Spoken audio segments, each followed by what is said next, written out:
Celtics Reddit podcast. Marcus Smart is so good. Hate it. Brown.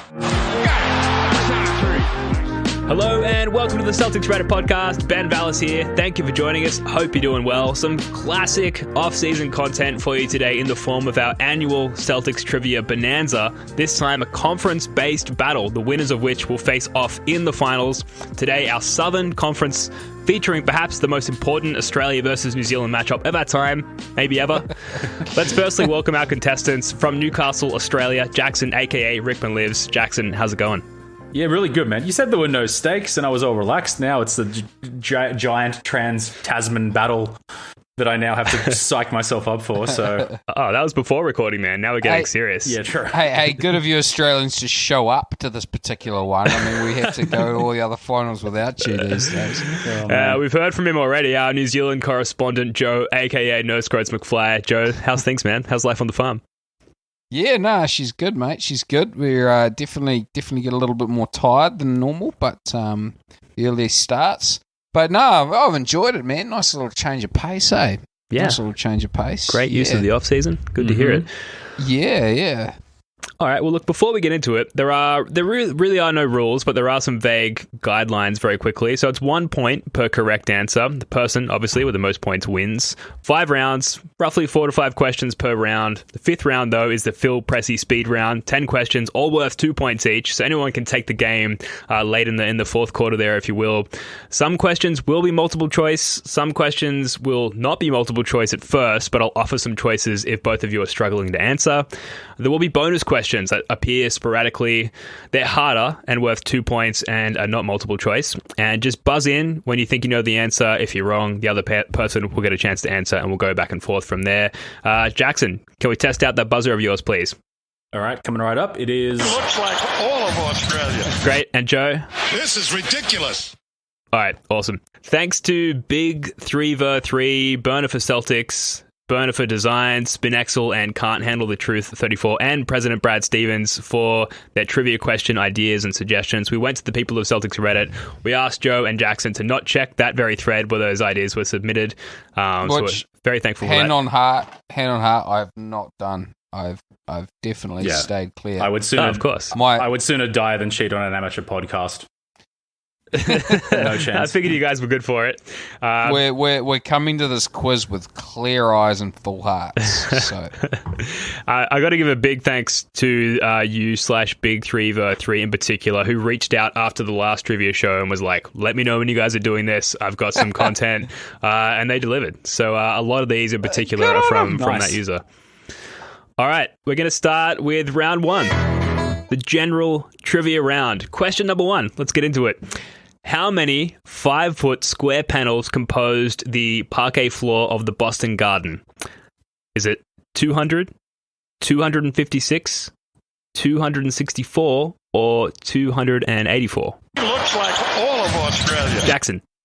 256 is my guess. Incorrect. well, I'm just kind of doing maths. I'm figuring they're 3x3 sort of squares, and it's 94 feet. So 94 into 3 is like 28. I'll be dead impressed if you get this way. Yeah, I'm loving this. So it'll be 28 by something. So what were the options? What are the options? 200, 256, 264, and 284. It's not 256, by the way. Correct. We need to do a wee calculator. What are those options divides into 28? All right, there's a shot clock here. Okay, I'm going to go 296, whatever. 296 was not an option, so that is incorrect. Jackson, we'll go back to you. 200, 256, 264, or 284? 284. No. So we'll go back to you, Jared. This is great radio. I can't keep all the options in my head. I'm too focused on trying to calculate. 200, 256, 264, 284. And we've ruled out 256 already. So 200, 264, or 284. I'm going to go 264. Correct. Hooray! There we go. Mathematical genius. Joe had it all figured out. I'm just trying to justify it back. So if my maths are correct, I'm assuming 3-foot squares, right? So it'd be not 28 by and you'd be missing like not 10 the other way, 28 by 10, 28 by 9. Would my be brain weird. does not So work I'm that wrong. way. I'm wrong, but whatever. Maybe it doesn't includes like area beyond the playing area, like the rest of the true court. Yeah, maybe that's the case. It's a good opener for the general round. That is like, how does the floor work in TD Garden? Number 2. It's somewhat common knowledge that the Celtics' first ever opponent was the Providence Steamrollers, but against whom was the Celtics' first ever victory? Was it the Toronto Huskies, the Pittsburgh Ironmen, the Philadelphia Warriors, or the Washington Capitals? This is ridiculous. Joe. Well, only 2 of those teams I'm sure were real at the time, which is the Nationals and the Capitals. Huskies. No, Capital. Washington Capitals. Washington Capitals? I don't think they were a real thing. They're a hockey team. So, what? Can you go through those options again, please? Sure. Not the Huskies. Just say it again. Okay, the Toronto Huskies, the Pittsburgh Ironmen, the Philadelphia Warriors, or the Philadelphia Washington... Warriors. Incorrect, I'm afraid. Jackson, over to you. Huskies. It was the Huskies. It was the Toronto Huskies. Ding, ding, ding, ding. Bonus question. This is worth 2 points, by the way. What seed did the Celtics finish with in the inaugural 1946-47 season? Holy smokes, these are hard. Yeah, sorry. Sorry about that. If no one gets this, we'll just move on, by the way. We won't. Yeah, There were only like 6 teams. Yeah. So, So there were 6 teams in the Eastern Conference. So out of those 6 spots, where did the Celtics I'm going to say they finish? sucked and they finished 6th. I'm going to say second seed. You're both wrong. So no points awarded there. It was the 5th seed, by the way. Question 3. The Celtics had 2 first-round picks in the 2014 draft and drafted Marcus Smart with the 6th overall pick. Who did the Celtics select with the 17th overall pick? This is ridiculous. James Young. Correct. Yes. Did not even have to go through the multiple choices there. Yeah. The other options for those who were curious was Jordan Mickey, Terry Rozier, and Jared Sullinger, who were all, I think, drafted in different years. But there you go. Okay. Question number 4. Jordan Mickey was a 2nd-round pick anyway. That's right. Yep. Yeah. Yep. Good knowledge of 2014. Number 4. What player was inbounding the ball in the 1965 playoff game against Philadelphia that resulted in Johnny Most's famous call of Havlicek stole the ball? The options are Paul Newman, Hal Greer, David Gamby, and Wilt Chamberlain. He looks like all of Australia. Give me some of that Hal Greer action. Oh yeah! Wow, was not honestly. I would not have known that. That was one of the ones submitted by Celtics Reddit out there. So it's a amazing. good one. It is, yeah. I think I've seen that clip before, and I think I remembered it. Well, I must have seen that clip before, but anyway. Shot Jackson. So, that's great. So coming out of round 1, we're tied at 2 apiece. So neck and neck here. We're going to go into round 2. Current roster trivia. This is a Who Am I? I'll add in some background Who Am I music here. Who am I? Born on July 15, 1995 in Lantana, Texas. Lantana probably is the American pronunciation. I attended Liberty Christian School in Argyle, Texas. This is ridiculous. There would be Semi Jesus. Incorrect. He didn't go to Liberty. Maybe multiple Celtics went to... He went to SMU and Duke. I'm an idiot. It's been a hard day's work on the farm, but it's okay. It's early. It's early in the show. There's still plenty of time. And you're both still tied. Anyone can still jump in here. I'm going to keep going. I know who it is now. I am said to have the most, quote, most naturally athletic golf swing in Liberty Christian history. In my college days, I played at Vanderbilt University, where I averaged 8.9 points, 4.8 Jackson. Naismith? No, it isn't, but he did go to Vanderbilt. Yeah. So, this is ridiculous. Joe. I think we're going to be going the green corner. Oh, absolutely correct. That's another one for Joe. Joe's now up 3-2. So just to rattle off a few of the more interesting points there on Luke Cornett. So on the 12th of January 2016, he blocked a school record 10 shots and finished with the 2nd triple-double in Vanderbilt history with 11 points and 11 rebounds. He was undrafted in 2017, and he joined the New York Knicks for the 2017 NBA Summer League, and later on signed with the Knicks on a 2-way contract, and he was only the 2nd Knicks rookie to debut with a double-double. Amazing. Also holds the NCAA record for three-pointers made by a 7-footer with 150. Damn. And is the Vanderbilt Commodores all-time leading shot blocker with 210. I figured once we got to the big man 3-point shooting numbers, you'd be all jumping on the Cornet number there, but there you go. The golf swing is the most impressive, let's be real, though. Yeah, absolutely. Number 2, Carson Edwards has 2 listed nicknames on Basketball Reference. One of them is C Boogie. The other one is the full name of which former Celtics player? Is it Eddie House, Glenn Davis, Ricky Davis, or Bob Cousy? This is ridiculous. It's got to be Eddie House. It is Eddie House. Okay. Joe's on a run here, up 4-2. Number 3. Who were the first pair of Celtics teammates to both make 6+ 3-pointers in the same game? This is current roster, so keep that in mind with your answer. Looks like all of us. Jackson. Tatum and Brown? No, it wasn't. Okay. Think So- deeper in the roster. Making 6+ 3s in a This is game this season. together. This season. Yep. Very, very current roster. Like literally the current roster. Well, I'm a good trying to question. think. I reckon Pritchard had a few games where he made a few threes. I can't remember Neesmith ever making 6. Pritchard shot him at a good clip, though. I'm going to go Pritchard and Tatum. Incorrect. Pritchard is one of them. Pritchard and The Brown? other one was drafted a couple of years ago, not Brown. Sorry. Their name has come up in a few answers, incorrect answers. So it's Pritchard and someone who had a haircut who isn't Jaylen Brown, who went from a similar dimension down. Trying to throw out some hints here. Jackson. You go for Jackson. The haircut threw me. It wouldn't be Carson Edwards, would it? No. Oh, wow. Holy shit. There's been a lot of haircuts on the Celtics. All right. Well, we've got to give the points to someone here. So it was Peyton Pritchard, and this person This is played ridiculous. Joe. I'm going to go Semi. Correct. Correct. Yeah. All right. That is 5-2 Joe. All right. Number 4. Jaylen Brown was rated a 5-star recruit and ranked by Scout, ESPN, and 24/7 Sports as the 4th best recruit in his class behind Ben Simmons, Brandon Ingram, and who? Was Looks it? like all of us. The obvious answer would be Chris Dunn. No, that is one of the No. options. So I won't rule out that one. I won't read out that one. But the other options were Jamal Murray, Scal Labissiere, or Dragon Bender. Scal Labissiere was a huge recruit that young man. You are, Joe. You are correct. Very quick bonus question. This is worth 2 points. What is Jaylen Brown's middle name? I've got a hint prepared if no one has an answer. Hit me, please.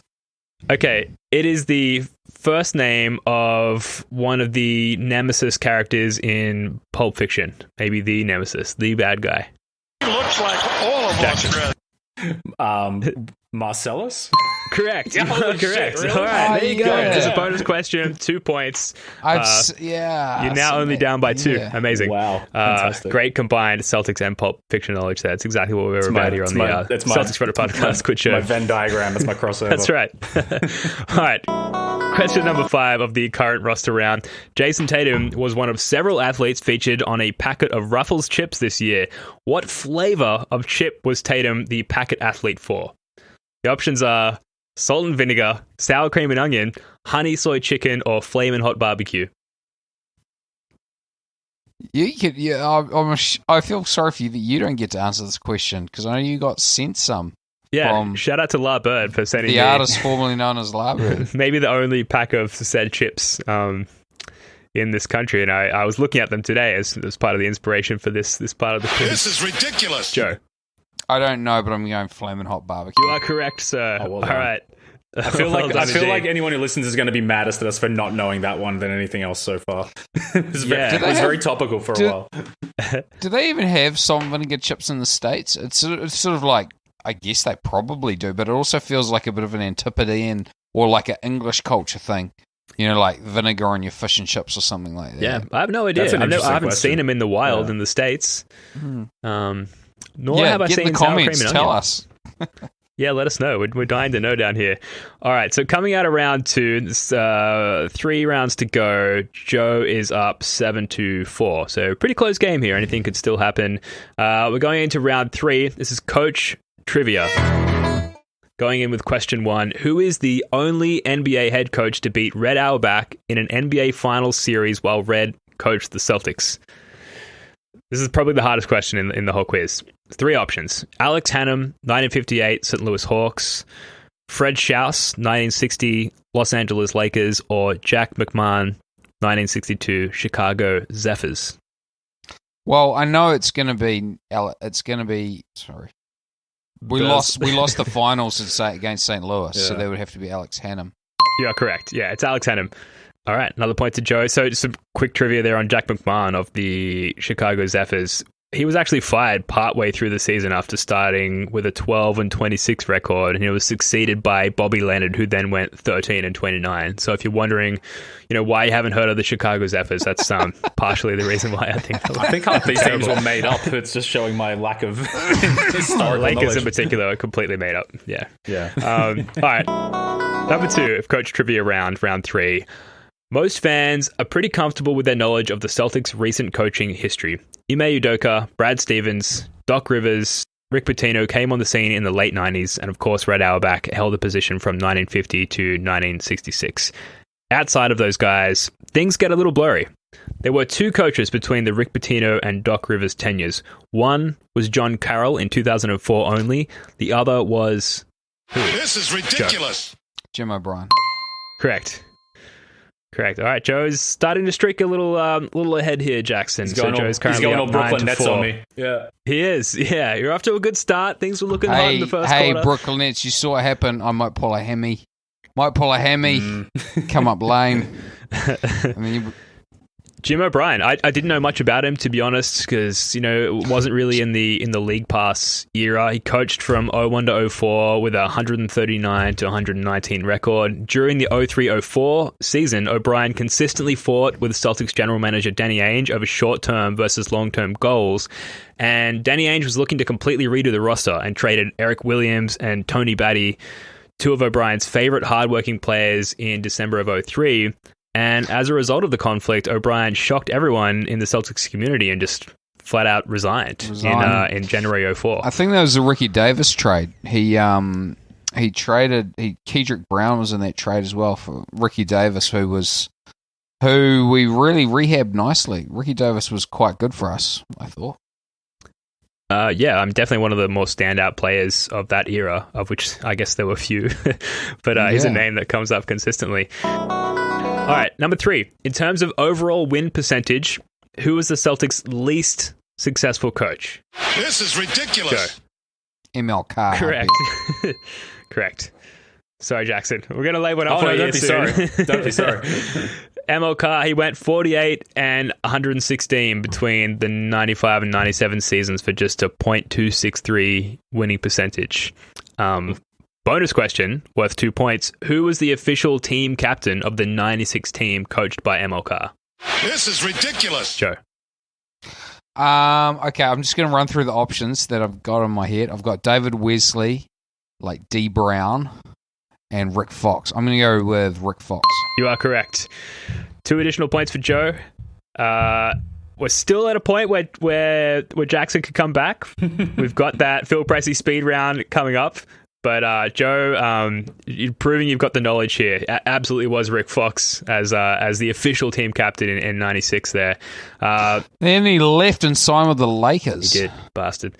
Yeah. Question 4. Only 3 Celtics coaches have ever won Coach of the Year. One of them was Red Auerbach. Name one of the other 2. Looks like all of us. Jackson. Surely Tommy Heinsohn. Correct. You are correct, sir.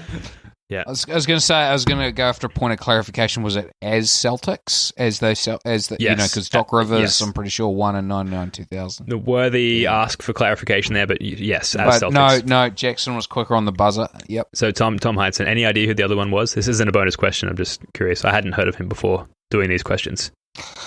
Other Celtics coaches? Yep. It's one more. Oh, man, not more. Like, maybe Casey Jones. Casey but I would guess I'd have. But. Yeah, no, it was Bill Fitch. Oh, okay. From back in the day. Yeah, 81. Yeah. There you go. Yeah. All right. So coming out of round 3 there, we've got Joe on 12. We've got Jackson on 5. Finishing strong there. Round number 4. all based around jersey numbers, the history of jersey numbers for the Celtics. All right. I feel like I can pull this back here. We'll see. All right.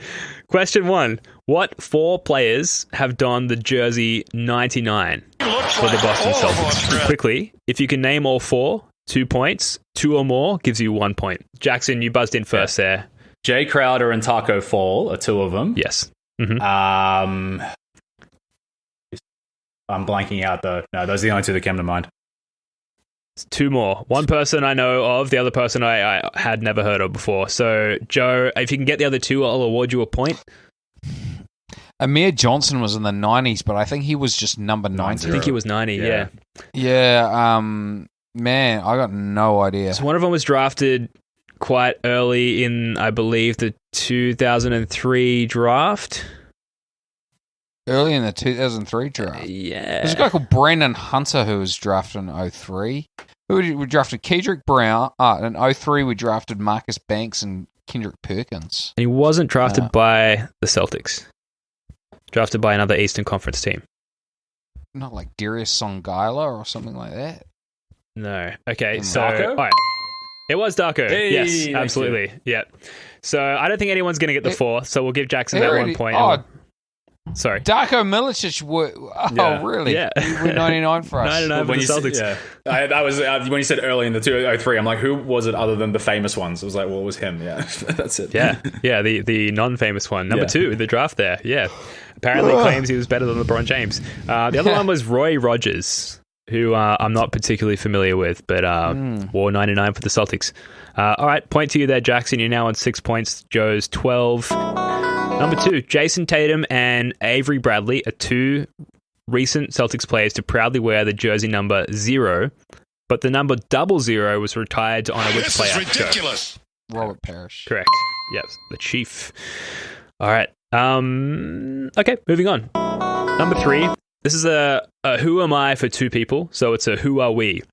We both played for a current finals team and a franchise that has since relocated prior to playing for the Celtics, never as teammates. We both won championships for the same team the season after leaving the Celtics, again, not as teammates. We both won gold at the 2000 Olympics as teammates. We both wore the same number on the Celtics, and we both rocked bald heads for most of our careers. Who are we? We both played for a current There's finals a lot team. of clues there. Yeah. So they both played for one of the teams currently in the finals and a franchise that has since relocated. Never as teammates. Both won championships. And they're both on teams that are in the finals like right now. They both played for a team that is currently in the finals. Oh, right, they at played different... for a team. That's it. Yes. Yep. Both rocked bald heads. They played in the 2000 Olympics as teammates.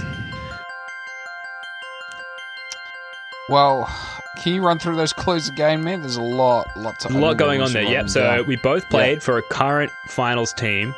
We also played for a franchise that has since relocated prior to playing for the Celtics, never as teammates.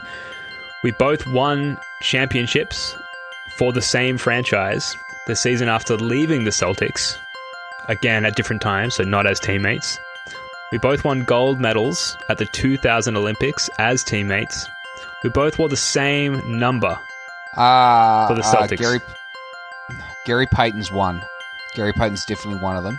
He was on the Olympics. He played for the Bucks, and he won with the Heat the season after leaving. So who else played for the Bucks, was bald, and won a title with the Heat after the Celtics? Ray Allen. Yes, correct. Yeah. There you go. That was a Reddit question. Thanks to that Reddit user for that one. Okay, good work. Moving on. What is the highest retired number, and who is it retired in honor of? Looks like all of us, Greg. Jackson. It's 35, but I don't know. I'm going to show my real lack of knowledge here. I can tell you the person. Yeah, I think it's I'm 35, but I don't know who. It is 35. I don't know. The name starts with Sam Jones. If he doesn't get it, Is it Lewis. Reggie Lewis? Yeah. All right. Yeah. So, Joe, if you're okay with this, I'm going to give Jackson a point because he did get the number. Yeah, And the question was, what was the highest I number? I didn't know the number. Thank you. I didn't know the number. Okay. Cool. All right. That is the end of the jersey numbers round. So we're moving on to number 5. Round number 5. This is the final round. This is the Phil Pressey speed round. We're going to run through these questions really quickly. Every answer is worth 2 points. If there's one thing that's going to slow down this speed round, it's going to be me tallying up the scores. If no one gets the answer, then we move on to the next question. Question number 1. Who is the Celtics' all-time points leader? This is ridiculous. Joe. I think Paul Pierce is it. Incorrect. Jackson. Bill Russell. Similar era, a little after Bill Russell. Anyone can jump in Tommy now. This is ridiculous. Joe. I'm going to go Havlicek. It was Havlicek. Okay, number 2. Who was the first Celtic to win the Sixth Man of the Year award? This is ridiculous. Joe. I mean, I feel like it's got to be Havlicek, but it was named after him, so Havlicek's my guess. It was not. Incorrect. Okay, let's move on. It was Kevin McHale, by the way. Number 3. After a blowout victory in a Celtics game, what time is it? This is ridiculous. All of us. Joe. Give it to him. Joe just came through a little sooner. I did, yeah. I have a habit of doing that, my bad. All right. He called it. All right, okay. Jackson it is. Which of these Celtics players was not included in the KG deal? Gerald Green, Scott Pollard, Theo Ratliff, or Sebastian Telfair? This is ridiculous. Scott Pollard, we signed him up. Correct. Amazing. Number 5. Which Celtics players won NBA Eastern Conference Player of the Week in December 2nd to 8th, 2013? Looks like all of Jackson. us. Jordan Crawford. Correct. Yes. I may have put that one in there for you, mate. Nice little nugget for me. Thank you. Number 6. What does Jaylen Brown's Twitter handle and overall philosophy This is ridiculous. stand for? Joe. Both consistency and hard work pay off. Correct. Number 7. What Croatian-born player was arguably the C's best player in the 96-97 season, This is averaging? ridiculous. Danny Roger. Correct. Number 8. Who was the most recent Celtics team captain? Officially. Officially. Looks like all of us. Jackson. Was it Kyrie? No, a little before. Before that. Yeah, maybe like 8 years before.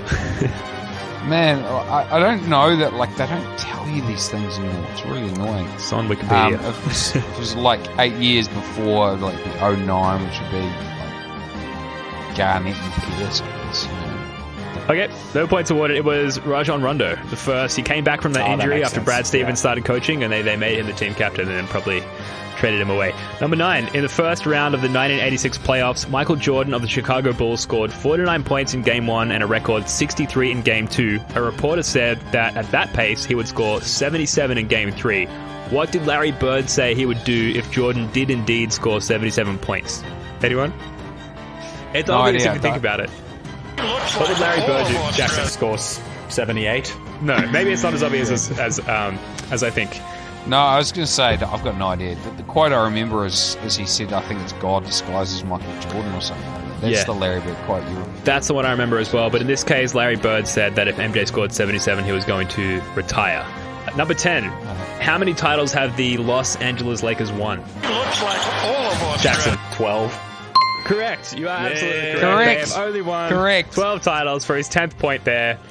Ultimately, final tally, Jackson coming up a little bit short there. Joe, 5, 10, 15, 18 points to Jackson's 10. Joe, you will be, I can look how happy he is there. I can see how stoked he is to be going through into the finals to play the winner of our Northern Conference battle there.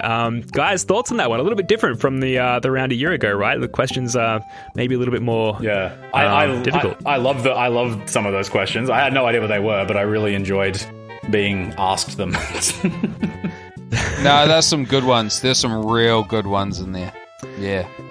Well, real goodies. Stuff I just, like you should know. Like the Rondo as captain question. I feel like I should probably know that, but it's all starting to get a bit blurry. I've been following this team for a really long time. Yeah. Absolutely. I think if I was asked those questions, I wouldn't be able to answer the majority of them. So good on you guys for both. Like, you both were in double digits there. So you both did particularly well. Obviously showing your Celtics acumen and putting your qualifications for being on this podcast on display. So if anyone's listening was in any doubt as to just the overall knowledge and skill set of Jackson and Joe, sleep easy, my friends, I guess. Before we wrap this one up, guys, it's our first time on the pod in a couple of weeks. Is anything on your mind? Going a little off track here, but anything you want to talk about as far as any Celtics business that's popped up? Nothing really in particular has come up, so I'm interested to hear what you guys have to say. Just real quick, I honestly thought the Phil Pressey speed round was going to be all questions about Phil Pressey. It's a real curveball, wasn't it? I took 30 seconds, look at his Wikipedia, like, I'm covered. Average 2.9 points. No. I've been loving the playoffs. And it's really pleasant not, like, stressing and needing to, like, go and chew my fingernails off during work as well, too. It's nice just to kind of enjoy them as a neutral. I absolutely love that Bucks-Nets series. And I'm really impressed with Phoenix, and I hope they win. That's my opinion on the finals anyway. Yeah. Do you find you have to, like you don't know who you're actually going for until you're in the middle of the game, and you actually find yourself being like, oh, no, come on, Team A, or come on, Team B. That's how I discovered I was going for Milwaukee. I wasn't really sure until I was in the game, and I was like, oh, yeah, I actually want Milwaukee to win this. Yeah. And is that set in stone, or based on what you've said, or you sound like maybe you're open to flipping again? I'm definitely open to flipping. I can definitely be turned. That's awesome. Yeah, I feel exactly the same. Like, I was cheering for the Bucks. Basically, in that little fourth quarter run, they went on to sort of make it a game. Get down about 7. Yeah, and like all of the narratives are so unoffensive. Like, either team winning is kind of cool, and there's a nice little narrative to go with either one. I guess maybe I'm going for Chris Paul because his window of opportunity is obviously much narrower, given that he's 36 and Giannis is 25 or whatever. Yeah. There's no villain, is there? There's no one you can really like be like, man, fuck this guy. I don't want him to win. But they're trying. I guess like you're trying to make it out like it's Giannis because he takes ages to shoot a free throw. But it's just not. It's just not the case, is it? I'm all for the Suns because I want the full fledged Abdul Nader revenge tour of Celtics Reddit. I think it'll be beautiful. Yeah, legit had no idea he was in the league till I saw him. Yeah. Like in the finals, I was like, "What?" Yeah, he's going to win a title before the Jays. It's devastating. Jay Crowder as well is right in there as an ex-Celtic. It's either going to be Jay Crowder or Abdul Nader or Jeff Teague. Yeah, you said at the start. I felt so vindicated on our team. Yeah, wouldn't have said Jeff Teague. I felt so vindicated when Jeff Teague had that. Like, I don't remember. He had a 3, and then he had this awful turnover, and I was like, yes. I knew he wasn't good. He lulls you in with the threes. He's pretty reliable, but then he just does like some boneheaded shit right after, like all the time. The 2 feet on the ground 3-pointers that seem to always go in somehow. Yeah. But anyway, all right. Well, look, Joe, you are going through to the next round. You will be playing the winner of either Celtics J or Wayne Spooney, the winner of our Northern Conference matchup. In the meantime, that's going to do it for this one. Thanks again to the people of Celtics Reddit for your ideas and suggestions. It will be Joe, like I said, going through to the next round, the Northern Conference battle, which is upon us. It's coming up early next week. Jackson and Joe, well done, sirs. Love your work, guys. Thanks again. Likewise. Congratulations, Joe. Thanks, Jackson. Worthy opponent. Hey, speaking of Wayne Spooney, have you guys seen a picture of Wayne Rooney recently? No. I've seen. Holy heck. I mean, that guy was born old, but man, he looks really old. He's like our age. That's what Googling Wayne Rooney's. Whoa. Oh my God. That's what a nuggets and chips diet will do to you throughout your entire life. He's a year younger than Cristiano Ronaldo. Look at the two of them like next to each other. I know, it's nuts. Joke. I think he likes a drink and a dart by the look on his face. and elderly women of the evening. Let's just put it that way. Yeah. He looks like his FIFA character did on Nintendo Wii in 2008. Now, that's what he looks like. He's battling, eh? Yeah. Anyway, the plugs are staying in. So, all right, folks. Until next time, go Celtics. Peace. Come on home, Wayne Rooney.